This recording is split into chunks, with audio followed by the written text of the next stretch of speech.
ખેડૂતોની સાથે ટેકાના નામે તરકટ બંધ કરોના એક હાથમાં બેનર, બીજા હાથમાં માટીના બાઉલમાં આગ અને જય જવાન જય કિસાન, અમારી માંગે પૂરી કરોના સૂત્રોચ્ચાર. ધરતીપુત્રોના અનોખા વિરોધના દ્રશ્યો દ્વારકાના છે. મગફળીને ટેકાના ભાવથી ખેડૂતોને પ્રતિમણ રૂપિયામાં 640નું નુકસાન થઈ રહ્યું હોવાના આક્ષેપ સાથે મોટી સંખ્યામાં ખેડૂતો એકત્ર થયા હતા. પોતાની માંગ સાથેના અને સરકાર પર પ્રહાર કરતા લખાણો સાથેના બેનર લઈને રેલી કાઢી વિરોધ કર્યો હતો.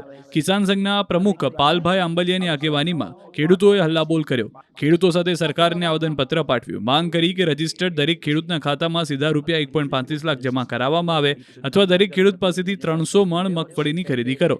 તેમનો આક્ષેપ છે કે ટેકાના ભાવ અને ખુલ્લા બજારના ભાવ વચ્ચેનો તફાવત રૂપિયા 452 છે અને તેનું સીધું વળતર ચૂકવવું જોઈએ.